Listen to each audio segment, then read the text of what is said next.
Good morning, everybody. My name is Alyosha Slamershak, and I'll be chairing the inaugural session of the Towards Low Carbon Style Towards Low Carbon Lifestyle Conference. The first session is going to be on social interaction and marketing, which I think is a very exciting topic, given that low carbon lifestyles is not just about making sustainable choices ourselves, but it's also about reaching out to other people and convincing them to do the same as we do. So we have 4 exciting presentations for you. We have 3 speakers so far in the room, and hopefully the 4th one is going to join us in a few minutes. So these are going to be Hazel, Katya, Fatima, and Julia. And the way we're going to do that, we're going to let them speak, present their work first for about 15 to 20 minutes. And then we're going to open up the questions and answers. And I would like to welcome you to ask questions in the chat, which is on the right side of the webinar. Please do click on the Q&A. When you make a question, just turn the Q&A mode, which you do by clicking on the symbol next to the chat mode. So with everything more or less set down, I think it's time to open up this exciting webinar to our first person, which is going to be Hazel Pettifor. So Hazel comes from the Tyndall Center for Climate Change and Research, and she's basically going to do like a literature mapping of different framings on what lifestyles actually mean. So the floor, actually the mic, I pass it on to you, Hazel. Welcome, and it's such an honor to have you to open up this conference. Thank you. Thank you very much indeed, and welcome to Ipswich in sunny Suffolk in the UK. Welcome to this talk. So this talk is concerned with contrasting perspectives on lifestyle and how they inform approaches to low carbon lifestyle.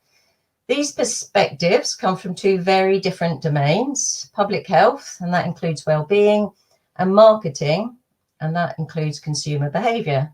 So as you know, my name is Hazel Pettifor. I'm a social scientist and I work for the Tyndall Centre for Climate Change. Before I start, I just want to say the work on which this talk is based has been very much a team effort, and I'd like to acknowledge up front the huge contribution of my colleagues Charlie Wilson and Maureen Agnew.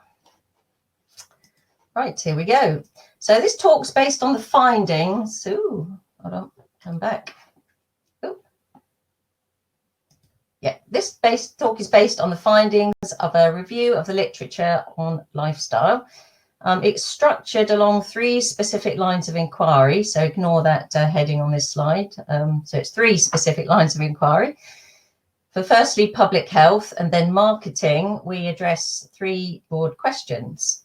The first one recognises that lifestyle is a concept we'd all probably claim to know something about, and asks exactly what is lifestyle, what's it made up of.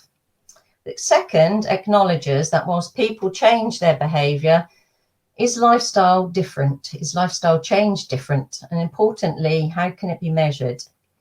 And the third one looks at how information and knowledge on lifestyle is used and what outcomes are sought.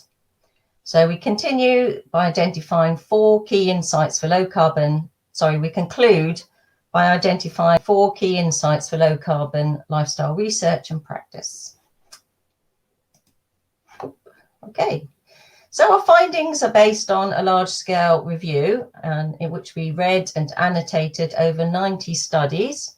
So these included conceptual and empirical work and 3 key domains, with an emphasis on low carbon. The 54 low carbon studies that you see identified in figure 1 includes studies on food and transport, mobility and household energy. The other category, the small slice in blue, contains some other studies that included leisure and tourism and finance.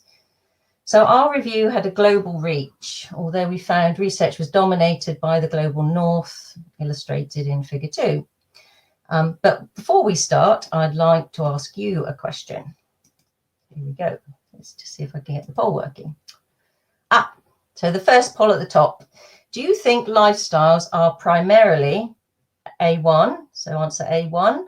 The top poll, routine patterns of behaviour. Answer 2 would be the results of goals and intentions. Answer 3, expressions of self-identity.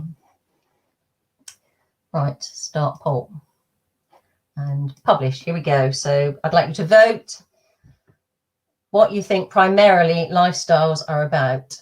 Routine patterns of behavior, the results of goals and intentions, or expressions of self-identity. Go. There's nothing happening.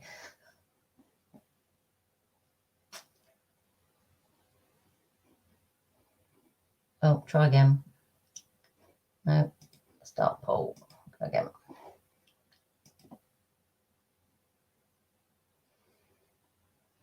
Ah, here we go. We're off. Oh, I'm guessing that you can probably see this as well. So we've got an overwhelming majority so far for routine patterns of behavior. Okay, I'll give you another minute and another few seconds. Okay. Oh, people are changing their minds now. Okay, I'm going to end that now. So we've got a overwhelming majority for routine patterns of behavior. So let's have a look. So we would like to argue that all three components or all three answers constitute one of the components of lifestyle. So across our broad review of all 90 plus studies, we identified in excess of 25 different definitions of lifestyle. But in broad terms, these can be summarized as, so lifestyle is about a coherent pattern of behaviors and cognitions consistent with specific contextual factors. So three components, three important components. Behaviors are observable and include actions, activities, so technology adoption, consumption, and patterns of behavior. Cognitions are not observable, but they include things like worldviews, concerns, beliefs, perceptions, goals, intentions, and self-identity. Context is important. It can be social, so it can relate to people's culture or their social connections, or it can be material and include things like infrastructure, geography, where you live. Contextual factors influence whether certain behaviors are possible and how certain goals or certain cognitions, such as goals, intentions, self-identity, can be acted upon. So context shapes the interplay between cognitions, the interplay between behaviors and cognitions. This is important because lifestyle isn't simply about a matter of choice. So it's important to note that lifestyles and behaviors are commonly used interchangeably in the literature. This is incorrect. Although lifestyles are observable through behaviors, lifestyles are not synonymous with behavior. So behaviors are actions associated with specific personal and contextual influences. For example, an electric vehicle ownership can be linked to environmental concerns and living in a city. But lifestyles consists of actions linked with some degree of consistency to broadly defined cognitions and contexts. In other words, similar patterns of similar behavior in people with a similar view and way of life. In the remainder of this presentation, I'll focus on the contrasting perspectives on lifestyle from public health and marketing and end up with some relevance and insights for low carbon. Right, here we go. So, public health perspective on lifestyle. So in public health, lifestyle is defined by the Office of National Statistics as how individuals live their lives with particular reference to health. There are risk-focused conceptualizations which talk about modifiable behaviors associated with specific contexts and habitual practices such as sedentary lifestyle or poor diet or substance abuse. Sorry about that. In this respect, public health research makes similar normative assumptions compared to climate change about better and worse lifestyles. Lifestyle can be seen as patterns of behavior, therefore related to diet, exercise, alcohol consumption, smoking, And these reflect underlying cognitive processes, such as knowledge of and attitudes towards the risk factors and perhaps some acceptance of them. In public health, contextual factors support or constrain healthier living.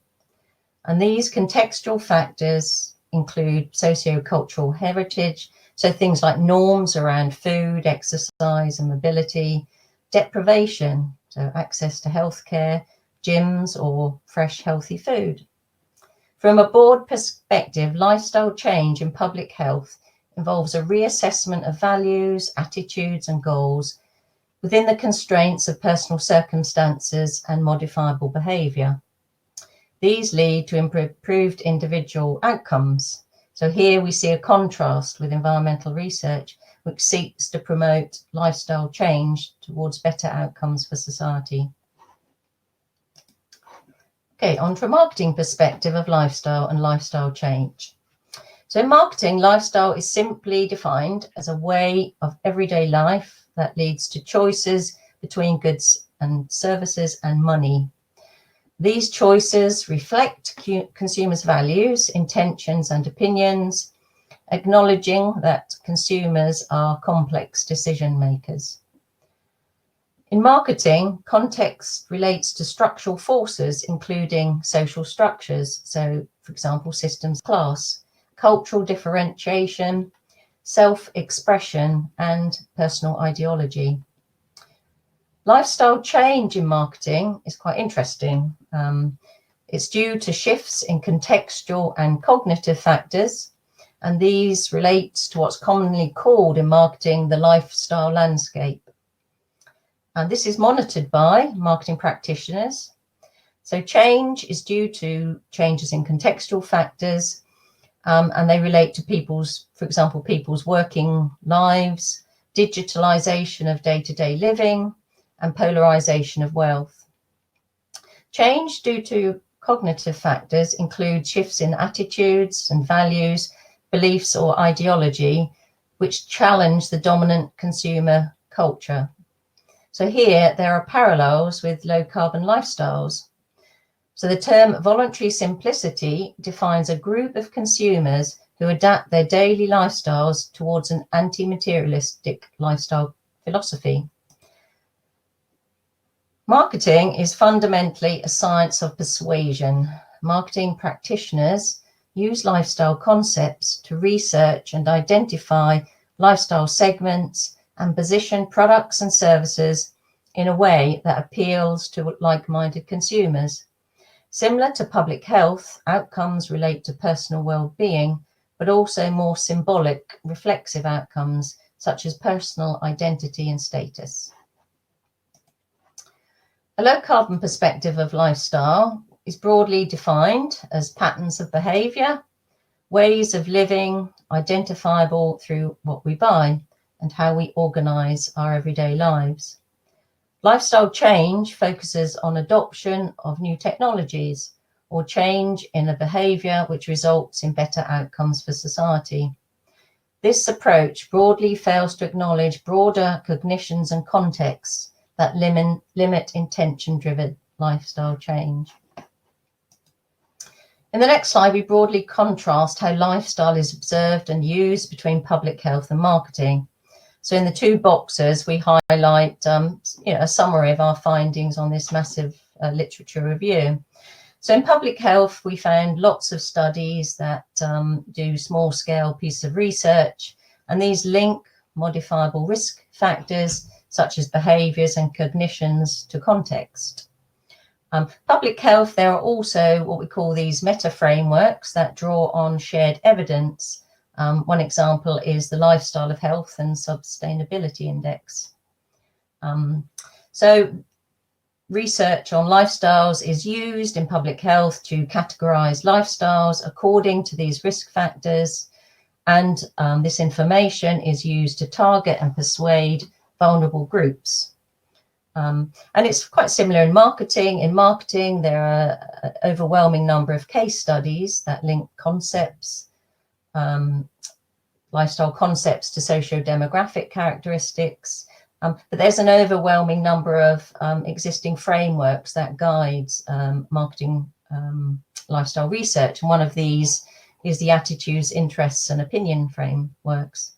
There are a number of meta frameworks, but these are mostly proprietary, so they charge money. And some of these, interestingly, align with public sources of data. So the Values and Lifestyle Index has some links to the Rokeesh Values Index. So in marketing, lifestyle are categorized according to particular dimensions and types. And marketing practitioners use this information to target and persuade like-minded groups of consumers to adopt products and services. So we've just come up in summary really with 4 key insights for low carbon lifestyle research at this stage. So these insights involve, we recommend that perspectives on low carbon lifestyles need to account for a wider range of cognitions. As we demonstrated in this presentation, there are 3 broad contexts for lifestyle, constituent components of lifestyle, and low carbon lifestyle research needs to broaden its perspective. So these perspectives of cognitions, for example, include knowledge, awareness and purpose and perspective on life, and could be measured through global and or national databases or social surveys. Perspectives also need to account for broad societal factors that shape and constrain lifestyles, alongside intentions and other cognitions. So examples include social deprivation and natural variation within a population. There's also the opportunity to draw on a wide range of data, including behavioural, psychological, contextual, socio-demographic and other indicators of health. And finally, low carbon lifestyle interventions would work better if they're more narrowly targeted. So both public health and marketing interventions target specific lifestyle related characteristics with specific interventions. And these change relevant cognitions or contextual factors and the behavioural outcomes desired. So just one final question before the end of my presentation. I'd like to sum up by asking you this last question. So do you think we each have, the first answer, A1, one lifestyle? Answer 2, different lifestyles specific to different domains of life. For example, a lifestyle in travel, a food lifestyle, a homes lifestyle, a leisure lifestyle. Or 3, do you think we have different lifestyles depending on who we're with, where we are, and what we're thinking? Okay, I've made the poll live, I hope. So over to you. Do you think we each have one lifestyle? Different lifestyles, depending on different domains, different lifestyles, depending on who we're with.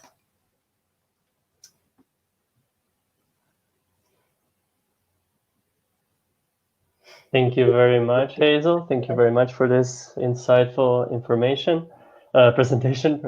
I'm gonna just go straight for the Q&A questions, and I see that Maren has asked you what's your view on working with social practice theory on lifestyle change. So maybe we get this one first. Yeah, well, I don't really have any experience of working with social practice theory, so I don't really know enough background in terms of the social practice theory perspective on lifestyle, I'm afraid. How about the structure versus agency argument? Can you reflect on, is it the structure that's dominating the people's choice for a lifestyle, or is it more an individual agency-based decision that goes outside of the structural constraints? What do you think is the most important thing when you choose your lifestyle? All I can really do is talk it from the perspective of the literatures that we've reviewed, and I've talked through these 3 main components of lifestyle. and one sort of purports to cognitions and feelings of agency, and one talks about context.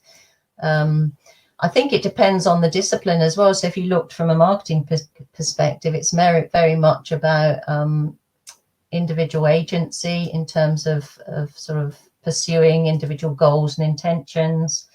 But I think if you then contrasted that with a public health perspective, which purports very much to the restrictions of sort of context and structures that limit people's ability to, fulfill their intentions or ideals. Right. So I don't think that I wouldn't sit in any one camp. I would say that it depends on the perspective that you're looking at. Well, maybe we take just the last one. Jaco asked if you can explain the final poll answer. I think, I hope I interpreted right, which is, do you think we each have one lifestyle or different lifestyles? And maybe also, if I might add, what happens when those lifestyles contradict? Yeah, well, I mean, do they contradict in answer? You could probably argue that, well, we would argue that lifestyles are a meta concept. So our lifestyles, motivated by our intentions, are sort of striving for self-consistency. But we've talked about this shaping of contextual conditions, and these can vary, we would say, between domains. So whilst you might be enabled to, say, for example, make sustainable choices within food, that might be easier for people to do than to follow up and make those sustainable choices and follow a more sustainable lifestyle in mobility. So I think it's how we act on our lifestyle preferences, if you like, is very much shaped by context. So yes, we're purporting for this idea of a meta concept of lifestyle. And if you look at marketing, for example, in terms of these meta frameworks, they all deal with these sort of national, global clusters of life in terms of lifestyles. Well, thank you, Hazel. Maybe just very briefly, the last question that several commentators wanted me to ask is the question from Jeroen, which is, where in your framework are the best connections for effective policies? Good question.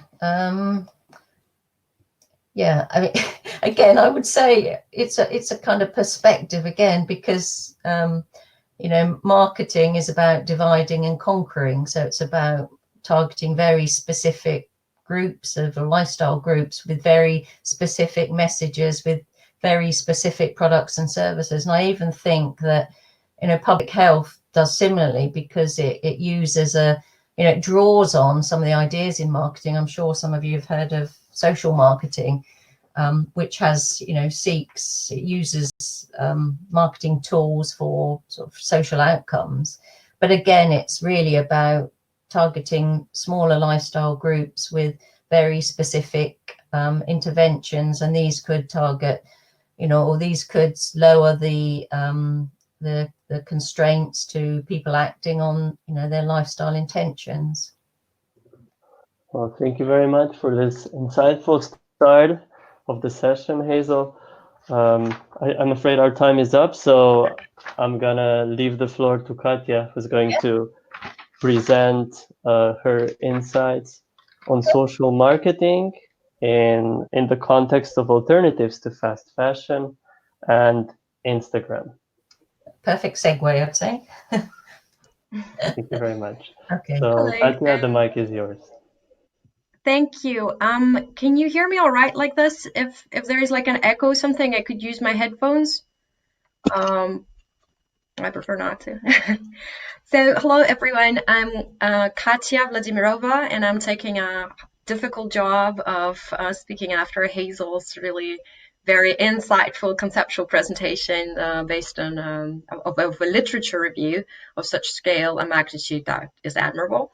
And I'm zooming you from broad perspective on lifestyles to a very specific element of lifestyles, which is consumption of fashion.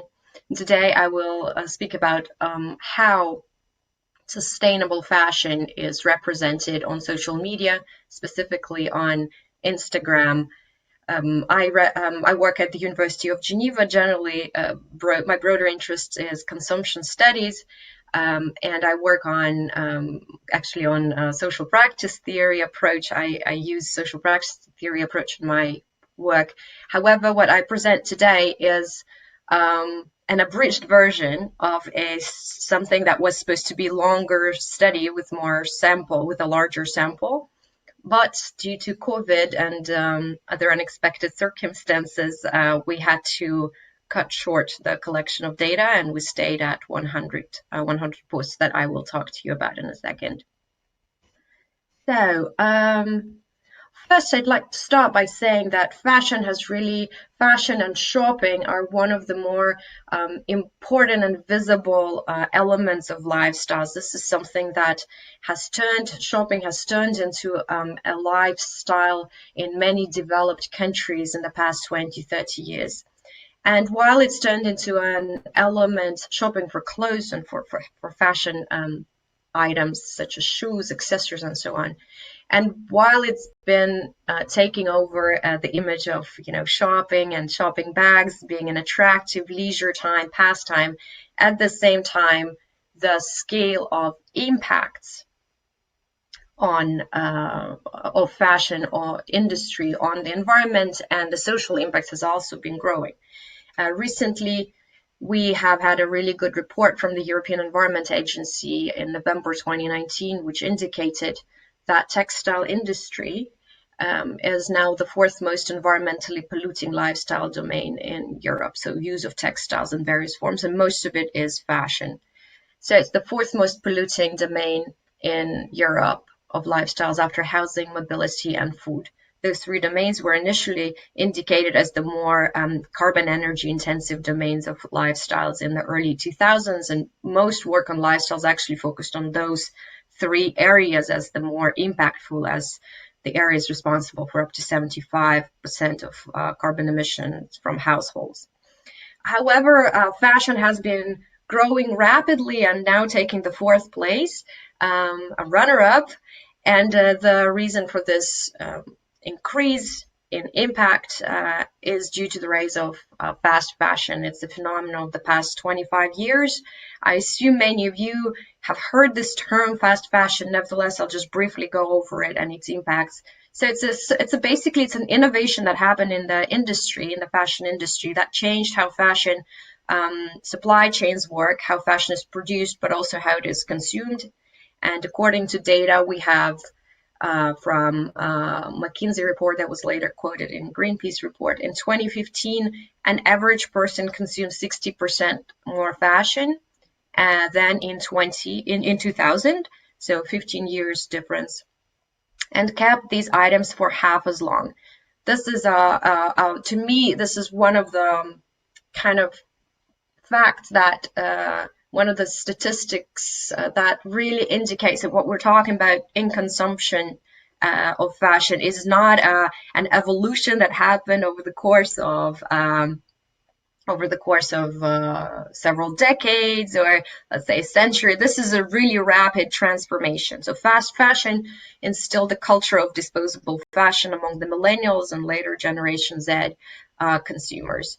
Fashion production relies on global, extended, and complex supply chains that in turn rely on cheap labor in developing countries with often lack of protection and laws for the workers, and equally low levels of or non-existent laws that protect the environment. So fast fashion basically externalizes environmental costs of production. While up to 80% of carbon footprint of a garment is generated during production phase, the most impactful action that consumers can take is to extend the lifespan of their garments. Twice as many uses per garment life cycle eliminate almost 50% of impact. And this is a data from another very recent report from Mr. Future Fashion Foundation, which assessed using life cycle assessment tools the consumption of Swedish consumers' consumption of fashion. So I also want to note here that data on fashion industry, on fashion consumption, is really fragmented, and there's very little good solid data, theoretical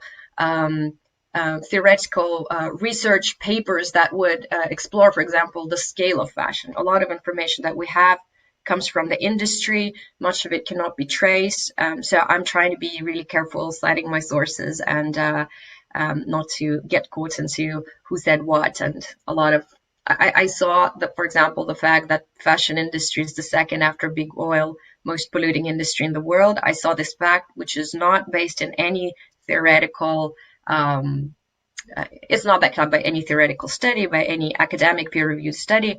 This fact has been repeated at international conferences, including academic conferences, but it's actually not true, and there's multiple of those. I will then now want to mention quickly, so what are the alternatives to fast fashion that are available to consumers? And it's very neatly summed up here. With apologies to Maslow, the most efficient ways that the consumer can experience fashion that is less impactful for the environment and better for the world is to use what you have. The other alternative is to borrow. Then people can also do swaps. It's a popular phenomenon that's gaining a lot of interest now in North America and in Europe. So swapping involves change of ownership, but without monetary exchange. Thrifting, which is buying secondhand, as well, for the same ownership change, but involving monetary exchange. Making something.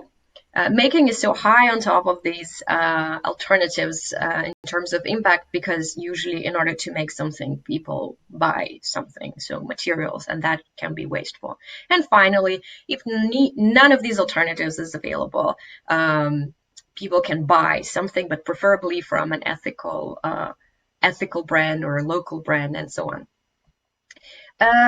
Sustainable fashion as a reference to alternatives to fast fashion, so as a counterweight to fast fashion. Sustainable fashion has many faces and many interpretations, and there is no one agreed definition what that is, like there is, according to Hazel, no one agreed definition of what sustainable lifestyle is.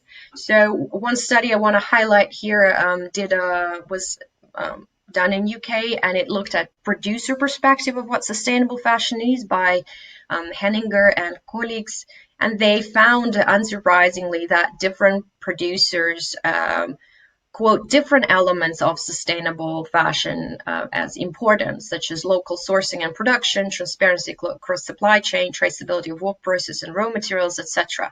And unfortunately, what that means, the main finding of this study, is that lack of agreement on a definition of sustainable fashion really hinders efforts in improving sustainability performance of the industry and creating sustainability related standards. Role of social networks here. Why am I talking about Instagram? Social media is mostly analyzed. I study social media because it's an avenue that helps channel information and, among other things, raise awareness about different issues. And millennials and Generation Z, the target audience of fast fashion retailers, are also the most active users of social media. Instagram is the social network of choice of the European millennial women, apparently, and this social network provides space for both individual and commercial activity. So users from both individual personal blogs and commercial accounts of companies or small businesses to post and interact. Sustainable fashion basically lies at the intersection of discourses that are advanced by several social movements on social media. So slow fashion, zero waste and minimalist discourses are saying more or less the same thing on what a sustainable fashion is about and how to consume fashion more sustainably, even though they frame their messages slightly differently, making emphasis on different elements of sustainability. And finally, just really quick note here that one of the more active members, the Advocacy Fashion Revolution, has been particularly influential on social media and on Instagram in spreading message about sustainable alternatives to fast fashion and the downsides of the negative impacts of fashion consumption. Instagram is a source of user-generated data for social science. This is a slide, an ode to Instagram, how amazing it is and how many wonderful things we could have done with it if we only had better access and we were not blocked as researchers by Facebook. Unfortunately, data collection from Instagram is really complicated. It's been made even more complicated year after year. We can't really mine large volumes of data using machine learning or AI and to analyze them because the access to the platforms are blocked. And that's why we have studies on Instagram, but those studies usually rely on small numbers of posts on small samples.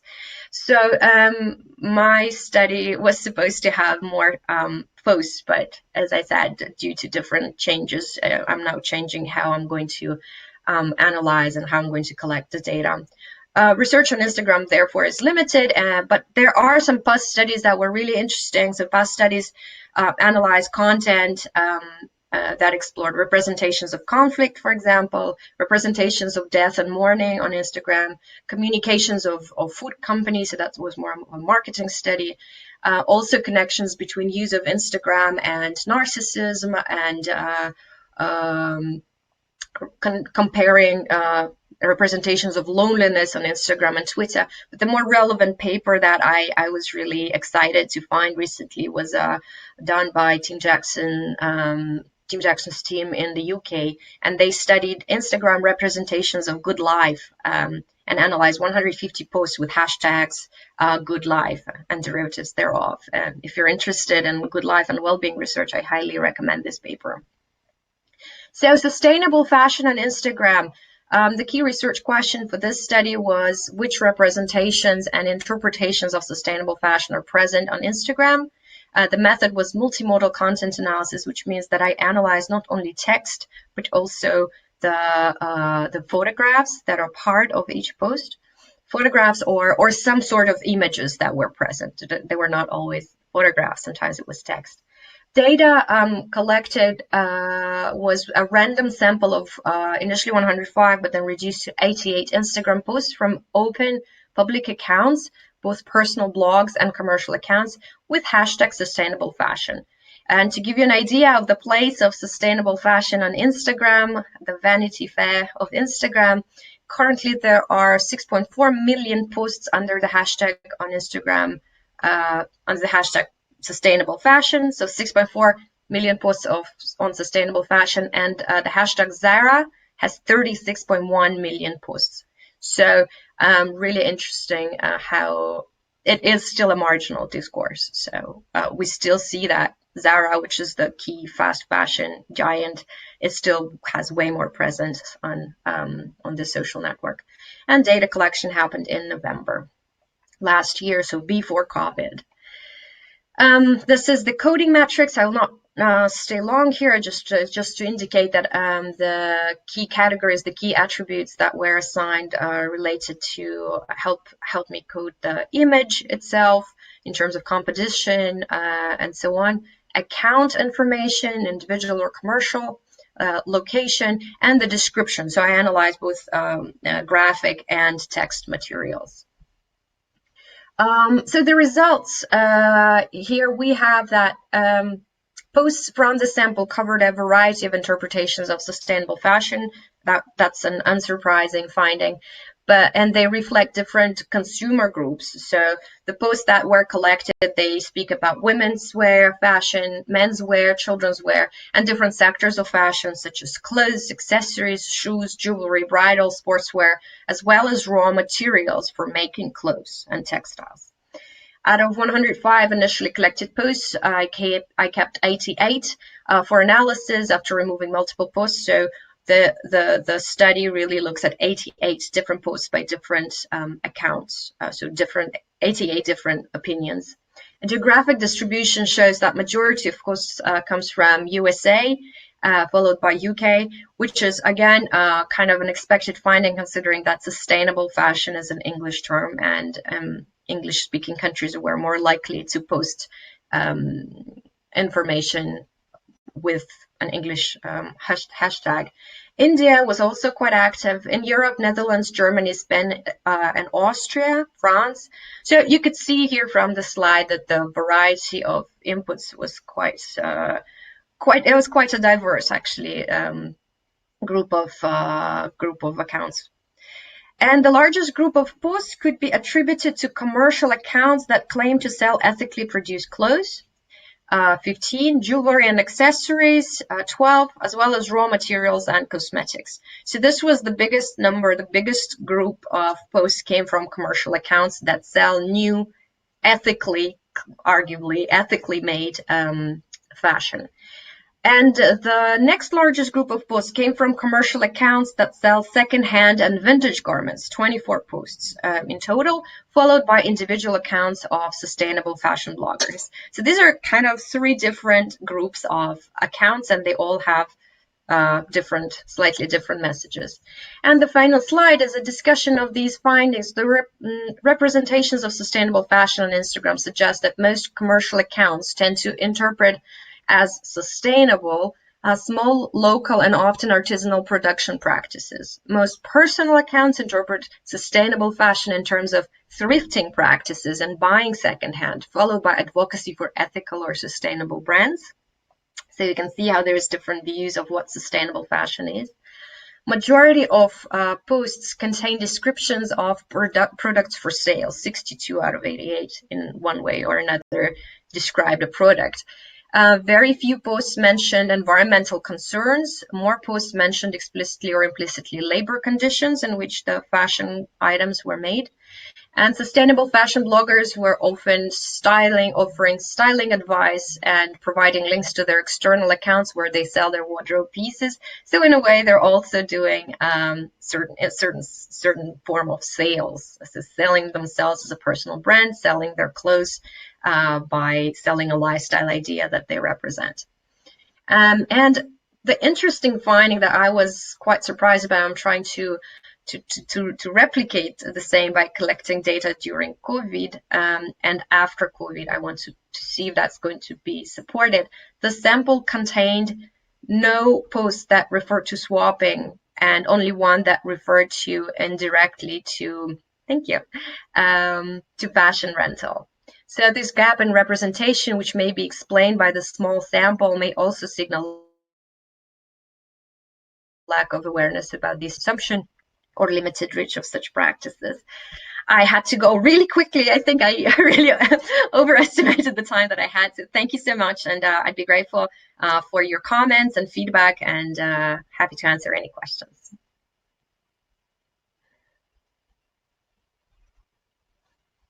Thank you so much, Katya. Okay, I think we can pass on to the questions now. So, for example, Marion asks about the McKinsey figure and asks whether it's for the entire world and how much is the consumption in emerging countries the driving factor here as well. Yeah, excellent question. So, as I said, we're really in a data desert when it comes to fashion. And as an academic researcher working on this, I find it really hard to trying to justify every time that I'm not a donkey and that I'm not making it up. Actually, there is very little data that could give us very little reliable data. The figure I quoted comes from a McKinsey study from 2016. It was a relatively short study that was later picked up by Greenpeace Report and WWF and Fashion Revolution. It's been shared very widely on social media. So McKinsey's study initially talked about developed countries, developed markets in Europe and North America. They do not share the methodology and the sources for their data, quoting that this is confidential client information that they made those estimates based on. there's a number of other similar figures that come from this kind of consulting firms, right, that don't share where it comes from. The Quantis report, for example, that was done also on fashion and textiles recently, they don't share where the data comes from. So we can't really trace and know for sure whether it's true. And indeed, currently the key driving markets, the key force driving growth of fast fashion are emerging economies such as China, India, Russia, Brazil, and Mexico. So these are countries where, if you look at H&M annual report, this is where the shops are opening up. It's not Europe anymore. It's not North America. In some European countries, shops are actually closing.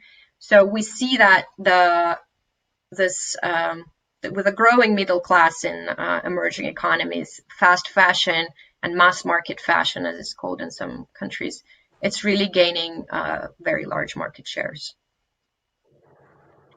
Okay, thank you for that answer. It's quite elaborate.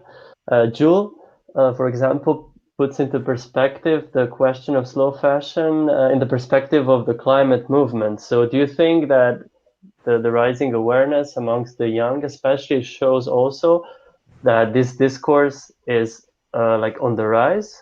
Have you noticed any changes in the recent years? Absolutely. So I did this study last year also on social media, but it was more on blogs that explored how different social movements frame limits to fashion consumption and living with less, with fewer items of fashion. And so we have a whole movement of minimalism and slow fashion. It can be called differently, but the main idea is that people are encouraged to mindfully curate their wardrobes and live with fewer items, and their guidelines how to do that from different sources. So indeed, this is catching up a lot, and it is very much related to climate change in a way, because climate change awareness, sustainable development goals, information about sustainability that's being taught currently at schools, and young people, my students at the University of Geneva, the bachelor students, they're really very aware. For them, they don't need to have lectures, for example, on the impacts of climate change, because they already absorbed a lot of this information. So the younger generation is more aware, and therefore they're making slightly different choices than even the millennials who are less exposed to this during their education and upbringing. So since the question was whether slow fashion is correlated with climate change, yes, indeed. But slow fashion initially started as a movement to really draw attention to the practices of production. So social impacts of fashion, how fashion is made, who makes what clothes, and to slow down the pace, as opposed to fast fashion, to slow down the pace of production, thoughtful design, garments to wear for a long time, and so on. So there are certain correlations, but they're not identical, obviously. It's different discourses. Okay, maybe we can take another question. I think that Maren and Anna both asked the question about the companies, what they are doing. Do you think that companies like H&M and Zara, who are introducing those sustainable lines of fashion, are actually trying to do something? Do their arguments transfer into an actual reduction of waste and pollution and so forth? Or is it just plain a case of greenwashing, in your opinion? Yes, it's a plain case of greenwashing. To cut it short, but sometimes my friends and colleagues and people ask me often this question, and I think so far the best metaphor I came up to compare it with: imagine a dictator who massacred 90% of the population of its country, and then at the international conference of the United Nations he says, yes, but look, out of the remaining 10%, 1% really started living much better. Like, look at this, like 0.1% of the population that's living much better. So this is approximately what H&M is doing by introducing the conscious line.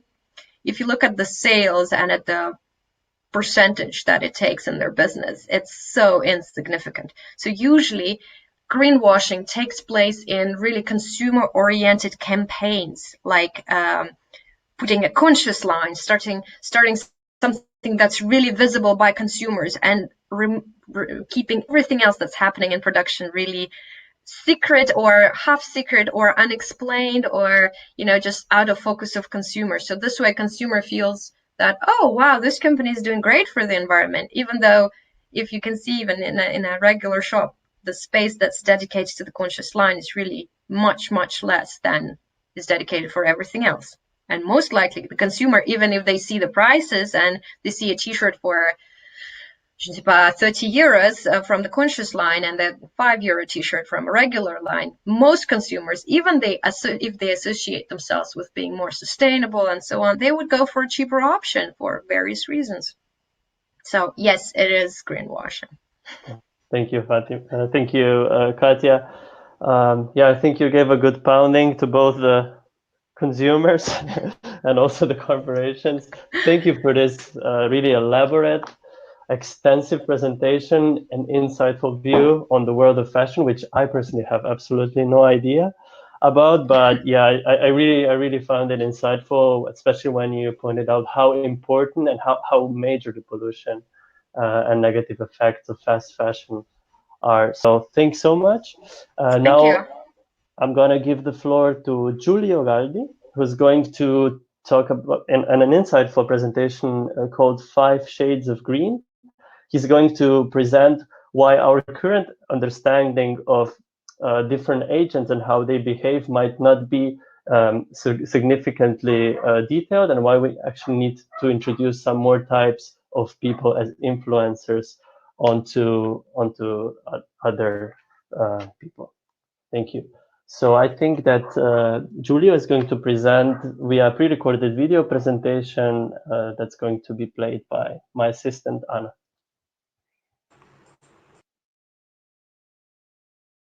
Good morning. This is Giulio Galdi from the UI, European University Institute. Welcome to the recording of my presentation, 5 Shades of Green, a working paper in collaboration with Professors Angelo Antoci and Simone Borghesi. Let me introduce this paper with a story.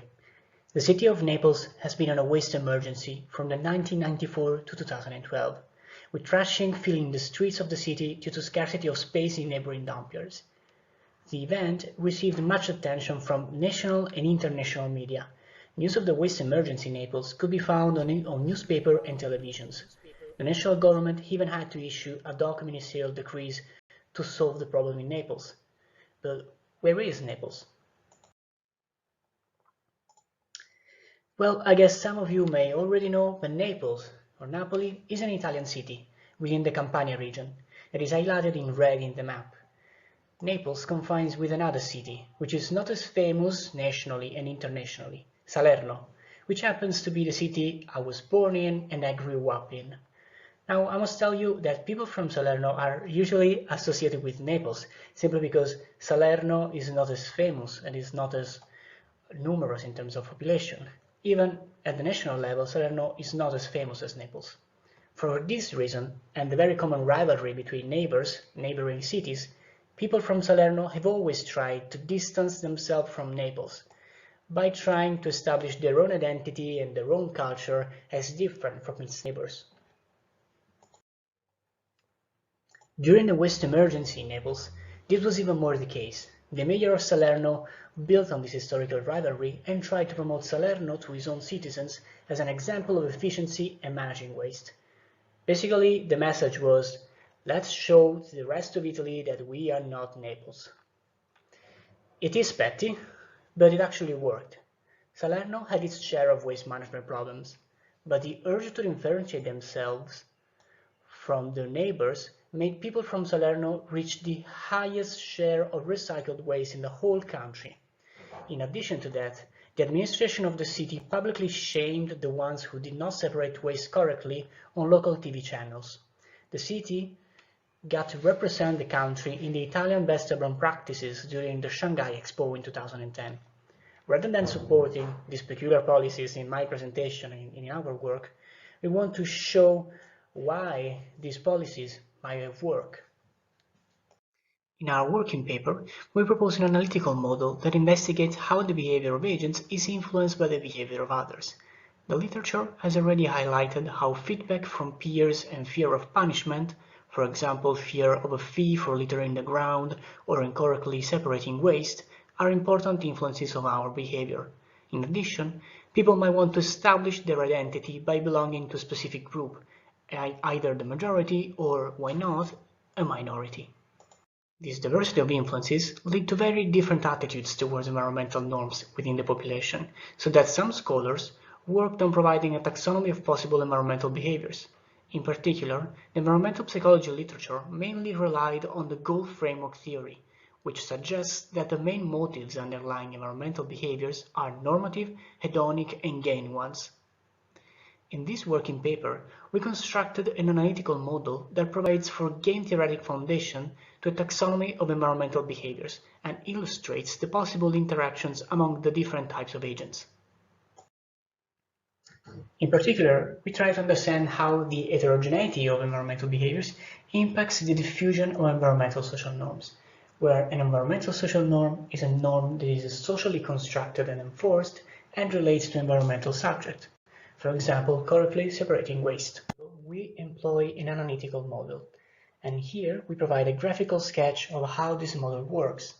Let us say that there are two agents, I and J, with different shades of green, with I actually being a green kind of agent, while J is a rather brownish type of agent. They are randomly matched and they play a 1 versus 1 game in which they may choose whether to pollute, P, or not to pollute, NP.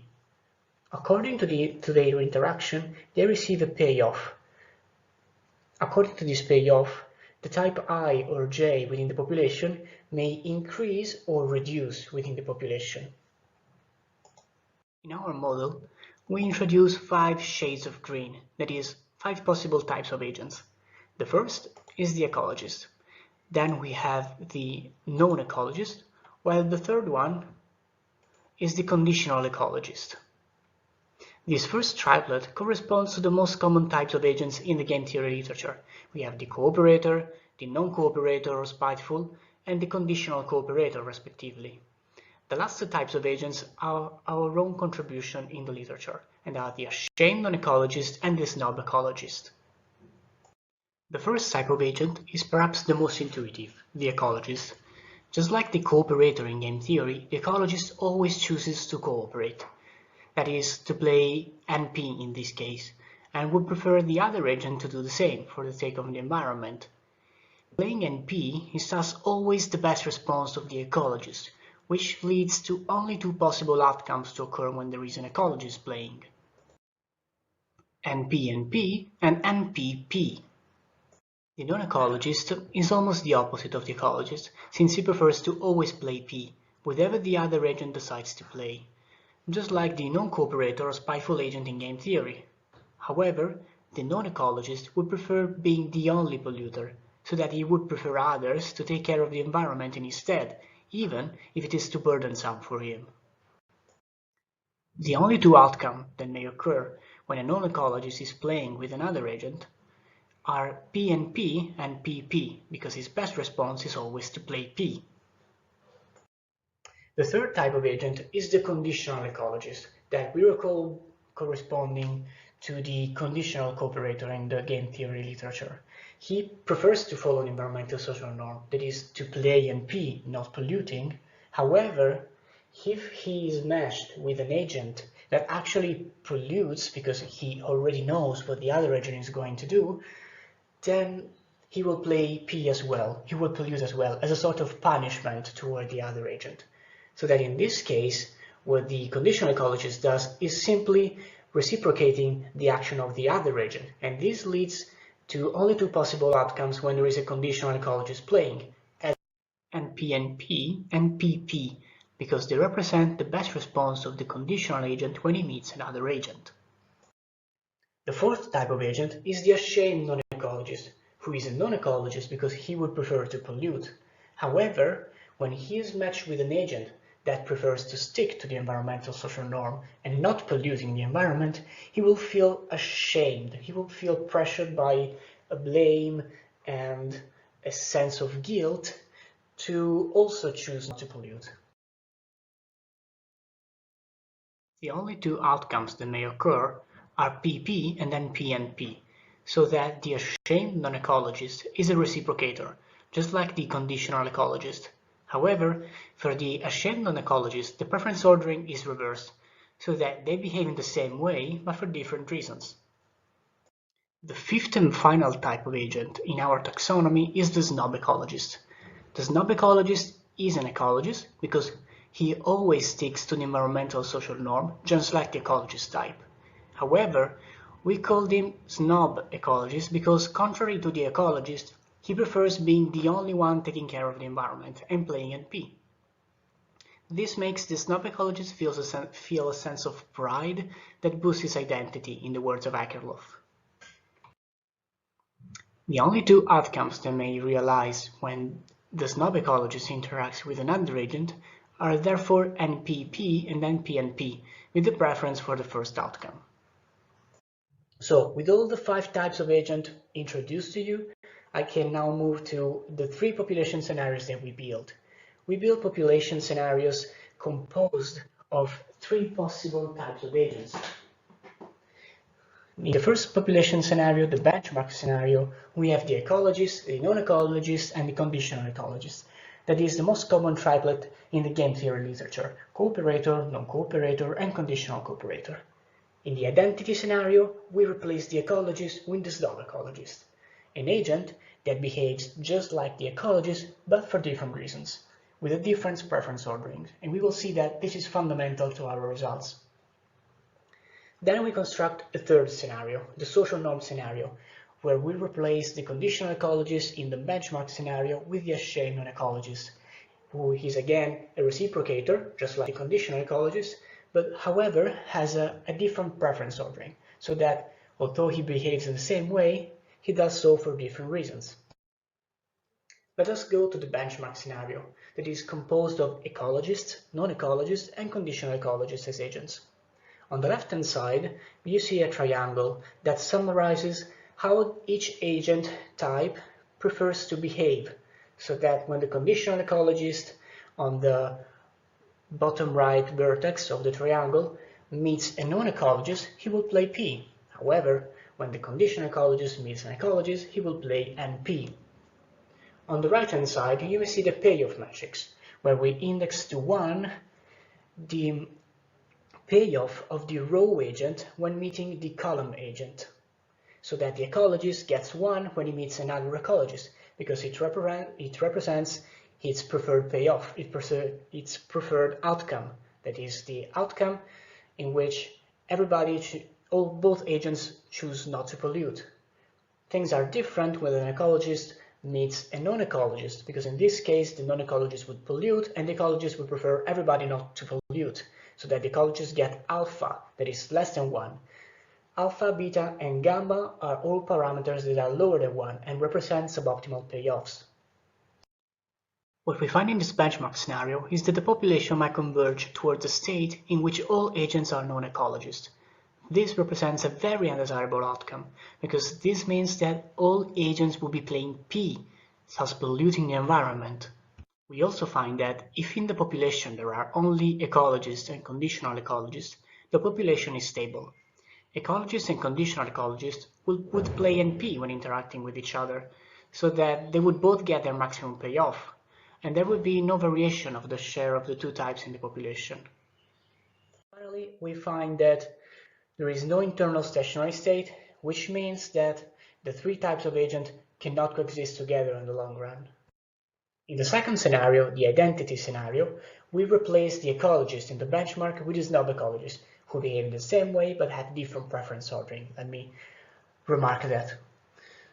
So we analyze this new payoff matrix with our analytical model. What we find is that in this case, the population might converge toward a state in which all agents are conditional ecologists, so that we have a more desirable result with respect to the benchmark scenario, because now all agents would choose to play always NP, because conditional cooperators, when they meet another conditional cooperator, they cooperate with each other.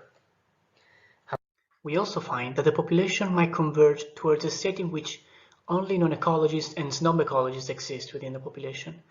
This state would be stable, because non-ecologists enjoy being the only polluters, while Snub Ecologists would enjoy being the only ones protecting the environment.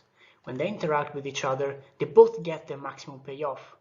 Whether the system converges towards this mixed state or the one in which all agents are conditional ecologists depends on the initial composition of the population. Finally, we find that there are no internal equilibria, so that the three types of agents cannot coexist together in the long run. Finally, we analyze the social norm scenario, where we replace the conditional ecologist in the benchmark scenario with the ashamed non-ecologist, who behaves in the same way. They are both reciprocators, but they have different preference ordering, different reasons to behave in such a way. So we modified the payoff matrix accordingly, and we studied this population scenario. What we find is that in this case, the population may converge towards a state in which all agents are ecologists, so that all agents always choose to play NP, not polluting the environment. This is definitely a better outcome, a better result with respect to the benchmark scenario, because now all agents adopt a virtuous behavior, they follow the environmental social norm and not pollute. We also find that a hypercycle may arise, and that trajectory eventually collapses on one of the three edges of the triangle, which means that one type of the agents disappears from the population. Finally, also in this case, we find that there are no internal equilibria, so that the three types of agents cannot coexist together in the long run. I will now briefly sum up the conclusions of our working paper. We found that in all analyzed scenarios, the benchmark, the identity, in the social norm scenario, the three types of agents existing within the population could not coexist together in the long run. We also found that when multiple equilibria exist, the initial composition of the population is important to determine to which state the population will converge. More importantly, we found that the introduction of the Snub Ecologist in the identity scenario, instead of the ecologist agent from the benchmark scenario, made virtuous behavior emerge within the population, which could converge towards a state in which all agents are conditional ecologists and thus decide to play NP, not polluting. We must say that the sense of pride, the identity boost that the Snub Ecologist feels when interacting with polluters, makes the action of not polluting more resistant to the presence of polluters or egotistic agents within the population. Similar results can be found in the environmental psychology literature.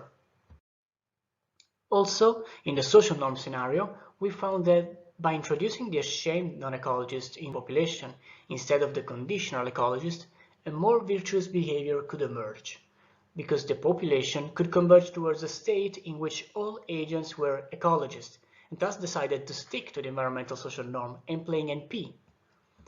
We may interpret this result by saying that the punishment enforced by the conditional ecologist is not as effective as the social pressure, the sense of guilt felt by the ashamed non-ecologist that compels him not to pollute. This result is in line with the previous research in environmental psychology. My presentation is over. I thank you for your attention, and I will be looking forward for your questions and comments. Thank you very much.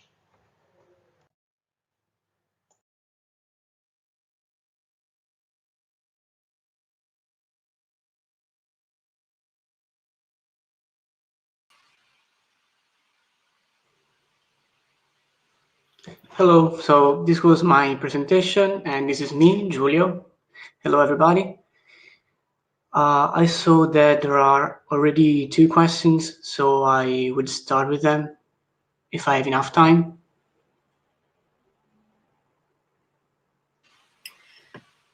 Sure, that sounds good. Okay. Okay, first I'll go with the question by Ivan Savin.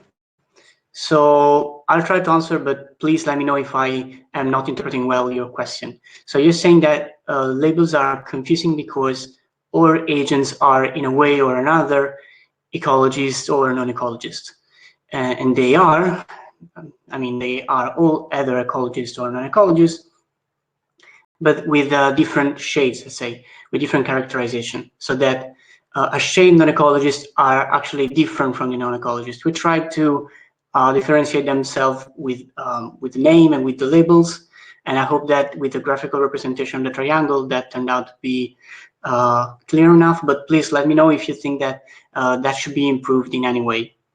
And please add more on that in the chat or in any other channel you wish. And then to Francie, who asked me whether I can account for different influences between ecologists and non-ecologists on others. So we do account for how each type of agent influences the diffusion of other types of agents within the population. So that, for example, we may see that the Snub Ecologist in our population helps virtuous behavior emerge, and that's fine. However, he never sticks to the population. We do not find a final state for a population in which there are only Snub Ecologists. This means that in other terms, in real world terms, that having a strong identity drive to adopt an environmental behavior, for example, correctly separating waste, may actually help the diffusion of an environmental social norm or environmental behavior.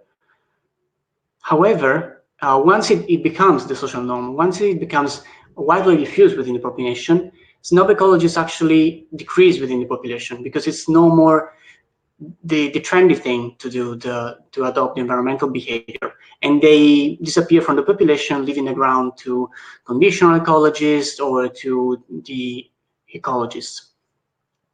And ecologists and non-ecologists have similar influences on others. For example, non-ecologists make Snub Ecologists feel better. So of course, if I want to differentiate myself with respect to others and I want to feel green, I prefer to meet with people. I prefer to see that there are people around me who do not behave correctly, so that non-ecologists actually make the identity part of these non-ecologists real and effective. Please tell me if I did not answer your question, and I'll try to add more. Julia, I think one clarification question was whether all agents have the same probability. So maybe like that they don't represent the size of the population that corresponds to the actual lifestyle or behavior of the agents. How do you think that adjusting it for this would affect the outcomes? Okay, so in each scenario, well, in our analysis, the probability to meet another agent depended on its share within the population. So if there are only 1% of non-ecologists, I will have 1% to be randomly matched with a non-ecologist. Just like it usually happens in real world, with the difference that in the real world, homophily may happen so that people engage more with their own type of agent. And we did not take into account this in our model. We could try to work in this direction. We may think about that. Then yes, please. Yes, the question from Jeroen, I think, was, if he understood correctly, you didn't find stationary state that includes all three types of agents, but isn't the reality that we see out there that there are three types of agents? So does that mean that we're not yet in a stationary state? Thank you for the question. That's a very good question. So first of all, I would say that our model holds if the social norm within the population stays the same through time. So for example, if the social norm is to not really caring a lot about respecting the environment and so on, then the population would converge, for example, toward one of the states. However, if the share of ecologists or some kind of shade of green agent increase within the population, then the social norm may change, and that affects the dynamics of our model. However, this is also an analytical limit of our model, so that we don't have resistance in convergence to zero of each type of agent. While I think that although there are ways to influence the behaviors of others, there will always be some some kernels, some strong groups of agents that will always oppose adopting environmental behavior, as there are people still claiming that the Earth is flat, that climate change is not happening, and all of these other things. So yes, this is a very strong assumption we make, that the system may converge toward a stationary state in which there is only one type of agent. And this was only, in our model, this is not so important because we just wanted to highlight how identity components of utility may actually help environmental behaviors to diffuse and be more accepted within the population. But I take your point and thank you for this question. Maybe very briefly, the last question for this session, which would be, do you think we can get the opposite transition? So can we get from a non-ecologist to become an ashamed ecologist? Not in our model. I mean, to have a non-ecologist become an ashamed non-ecologist. Well, to have this transition, we will need to introduce a sense of social pressure, a sense of shame, so that if a non-ecologist actually starts feeling like he is different from everyone else, and he pays for this difference with others in a social dimension, then he would become an ashamed non-ecologist.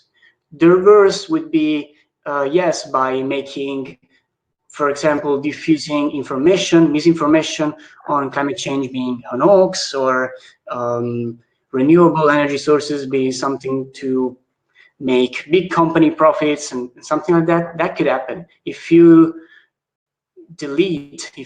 cancel this drive of this peer pressure within the population, you could actually have the same results, but in the opposite direction, in which ashamed non-ecologists disappear and they all become non-ecologists again by promoting brown practices. Thank you very much, Giulio. I do encourage all the participants to continue this as well as the previous discussion with the presenters in our Discord chat, which the links will be posted after the end of this session. And now I invite Fátima Delgado from Universitat Politécnica de Catalunya to talk about social mobilizations and her project, Sustainable Tapas. Actually, I might get some tapas while watching this one. The floor is yours, Fátima. Hello, good morning, everybody. Well, I will be presenting what were the methods and the strategies we were applying to Sustainable Tapas project, from complex behavior and social mobilization approaches to climate action. This is a collaboration between Cornell University and Universitat Politécnica de Catalunya. First, my background is more specialized in sustainability science, complex systems, and ecosystem services, with the professor Mary Ann Krasny, which is the professor of natural resources and director of the Civic Ecology Lab at Cornell University. We bring together and join forces to apply the methods that I will be explaining in this presentation. Okay, first, how Sustainable Tapas project was born.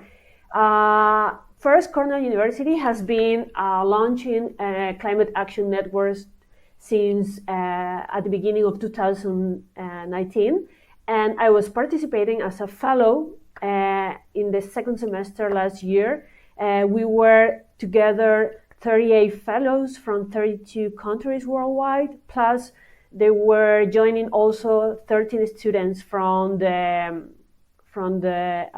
environmental studies from Cornell University. Then what we did is based on the research application in terms of the spread of behaviors through social networks from complex contagious practices and social mobilization strategies we put into practice, and we bring we were able to bring together an action plan as a project called Sustainable Tapas, with the objective to tackle climate change by scaling up individual action through social networks. So why we choose to focus on or the purpose of Sustainable Tapas project is to tackle climate action from food sector. We were following the Drown Down project approach, which is scientific platform from 2015, and they have been working on ranking 100 solutions in terms of climate change solutions from diverse sectors, and we have chosen, as we see here, reducing food waste and plant-rich diet solutions because they are intersectorial. They are related with food, agriculture, and land use, landscape sectors, but mostly because of the impact of what these solutions could bring in terms of gigaton CO2 equivalent reduced from two scenarios. The first scenario is scenario 1. If we are hoping to achieve the reduction of CO2 emissions in the range of 1.5 to 2 degrees Celsius, or in the scenario 2 is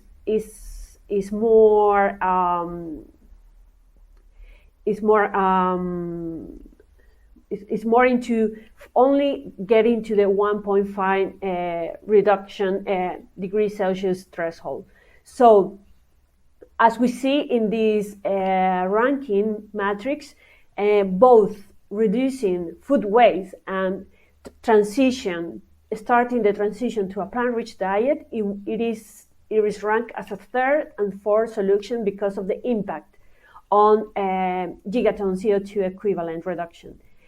And this is how we bring Sustainable Tapas. We want to use this trendy and experienced name event and community to know who influenced whom in changing behaviors related to climate change impacts in our diet habits. We want to understand how behavior change diffuses through a social network. We use incentives and persuasive social communications to induce people to change. We want to understand how the structure of in my case, my social network influences climate behavior change. Mostly, we were focusing on strong ties that they are more important in terms to really drive behavioral changes. And we apply social mobilization principles in spreading climate actions that I will be explaining here. So the application of the diverse strategies from complex contagion, social communication, social mobilization, we could bring together a four-step model. First, complex contagions were basically identify networks, subgroups with strong ties that were willing to adopt new behavior in terms of start a transition to a sustainable and plant-rich diet. Social communication, we were targeting communication at central leaders in our network and apply other social marketing strategies I will explain soon. And we were applying panic social mobilization strategies. With all these three previous phases, we bring together and we create this project Climate Action. So the spread of behavior on cluster networks. First, we would choose cluster networks because repeated context in a closest network is the type of network that will help to spread complex behaviors. Networks with strong ties, the spread starts to happen when every person in your cluster also has its cluster networks. So sharing complex ideas in small groups is always the best. Also, we find out what's the best strategy to follow in terms to change food diet, because food consumption, gastronomy is very immersed and attached to emotional contagion, to cultural background, and so on. So the spread of the behaviors in cluster networks, we were applying two main methods: the diffusion of behaviors based on 4 strategies, which are strategy, complementary, credibility, emotional contagion, and legitimacy. And complex contagion application, we were able to identify where are the specific activities to bring a strong interpersonal in social ties.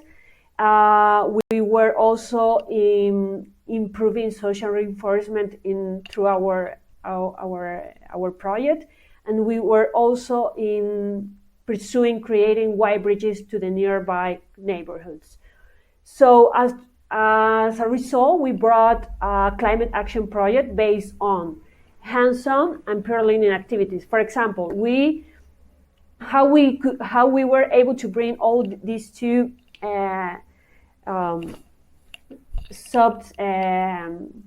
subtopics from cluster network behaviors into real specific activities. We were mapping cluster networks in which people share overlapping contexts.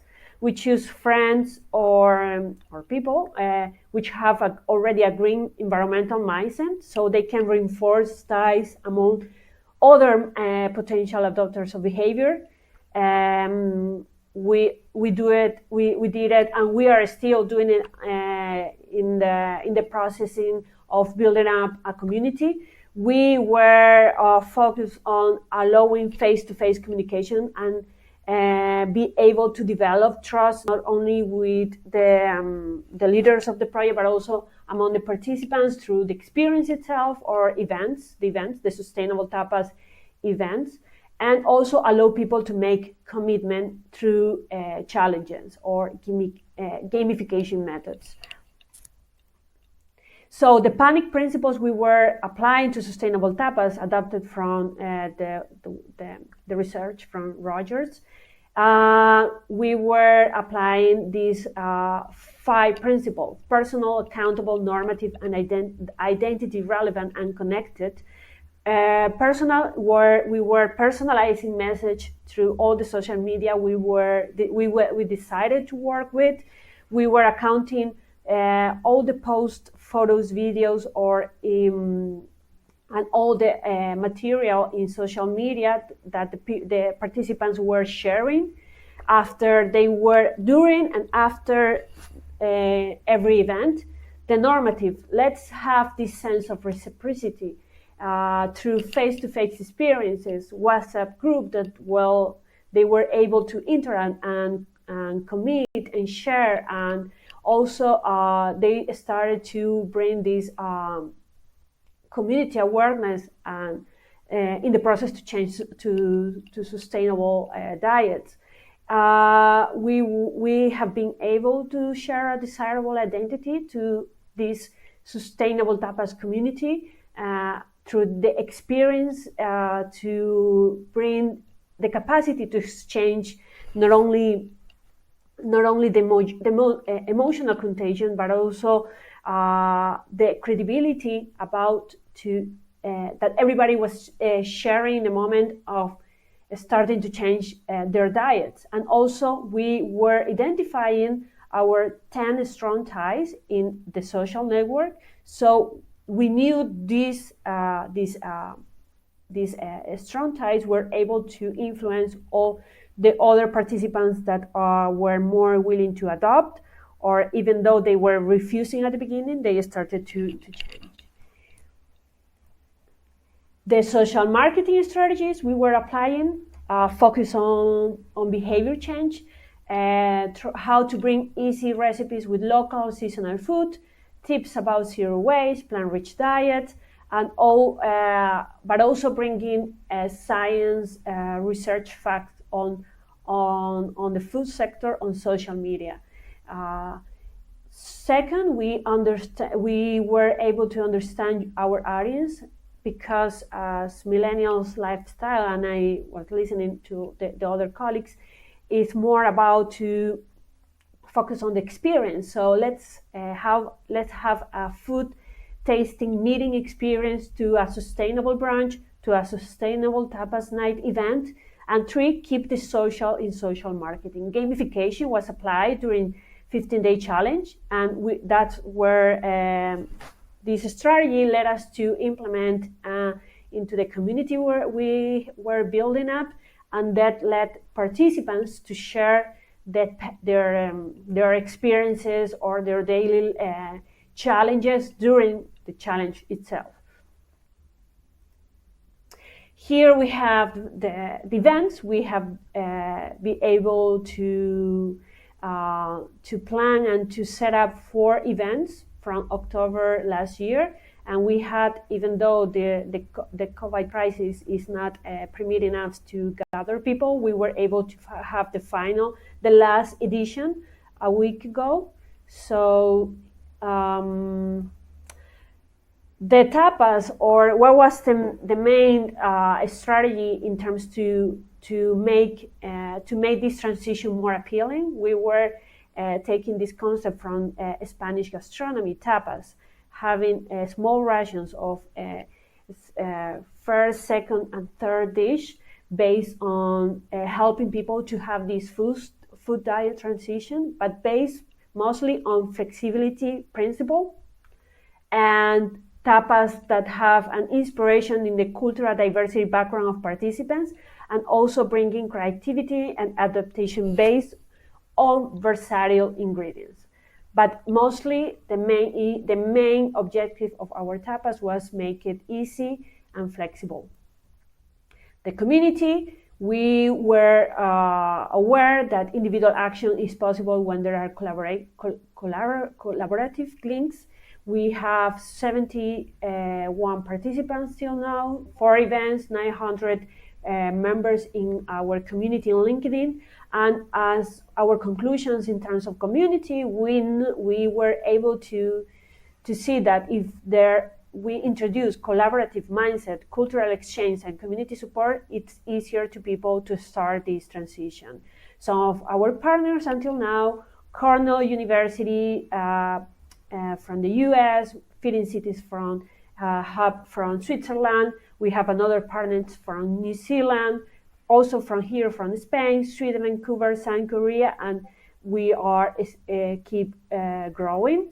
Some of the motivations to assist to a sustainable tapas, we were running and before and after challenge interviews to know the people behaviors and habits, and most of the motivations are they are we have to see the evidence here, change the planet, have the ability to know more about changing habits. We were also asking them to share their insights as a final review of the event, to know how was their experience in terms of sharing, the ability to share tapas in a experience, but in a community experience, learn more about the planet, organic diets, but mostly the impact of having awareness of how our diets have an impact. And the results, it's interesting that 50% of our participants are from Latin America, 80% are women, and it's also interesting that the motivation related to climate action is the second. It's not the first motivation, but anyway, we were following up their motivations strategies, and we were 40%. The option of having a challenge was was optional, but we have a high participation. 48% were able to complete the challenge with a total of 117 plan-rich meals. And in terms of how our behavior have an impact, we were able to see a small reduction have an impact. A small reduction on the flesh consumption generates a great impact on CO2 fall levels. As we see here, the comparison of grams of beef per day per person before and after the challenge are low the threshold of the Spanish average. consumption. And in terms of average of CO2 equivalent per person before and after the challenge are also very positives in terms of the average per person emission in Spain, which is explained in terms of grams. So as a final result, we have a 41 reduction of CO2 emissions on our sample versus Spanish average values, which means a reduction in terms of 15 days, equivalent to 22 kilometers driven by an average passenger vehicle, or equivalent to 707 number of smartphones charged. And some of the feedback from social media and other platforms, we have been considered by Forbes China as a successful climate change action project. We were also participating in the Barcelona Tech City Week that was promoted by the startup ecosystem in Barcelona. And also these are some image from our last sustainable tapas that was more in our first virtual edition in terms to be adaptable to the current conditions. And the future of Sustainable Tapas project, we are bringing strategies to building up a worldwide community with our partners and collaborators. We are working into also strengthen and reinforce our national and international ambassadors network, and developing a platform through online summits, cross-cultural webinars, and inter-food sector partnerships with local stakeholders from the food sector here in Barcelona. So thank you very much for your attention. If you have any questions or more, well, now we have time. I think we have time to questions. And here you find more details about our community. Thank you very much, Fatima. I would ask you, since there's no questions yet in the chat, but I'm sure people will come up with something. Could you maybe mute the microphones, because I can see my replies. Well, my question would be, how do you account whether it's a temporary change that takes place only during this challenge, or and make sure that it actually continues after the challenge is finished also? So after you've completed the project, do you have any information, any results post-project, whether people have stayed with their new diet, or they've regressed to their old, more consuming and more impactful diets? Thank you. Yes. Well, this project was part of the fellowship we were running with Cornell, and finished on December. So, yeah, then we have to stop because we were working in other projects, and now that's why we are more focusing on and reinforcing the community, because we were not able to conduct the transition until now with the first 3 groups we were working on until December. So hopefully we will have this related data in the future about this. There's also a question of Filipos on the average age of participants, and another question on the participants, which is, how did you choose the participants, and did they have some relations between them? I run this project with my own social network. So what I did is I mapped those who were more aware of climate change, or starting a transition on diet habits, but then it was also identifying them and their own cluster networks. So there was a part of the participants they were related to, but then there were another percentage of the participants, around 60%. They didn't have any relation directly with me, but they have a strong tie connection with the 10 participants that I identify as my 10 strong ties in my own social network, including influencers and friends. Okay, maybe a question just for one final question, which would be from Søren, who asked whether you're aware about any other food sectors doing similar projects. He is an ocean scientist, so he would be happy to know if there are any other projects going on sustainable seafood. Can you clarify the question, please? Is a comment or a question?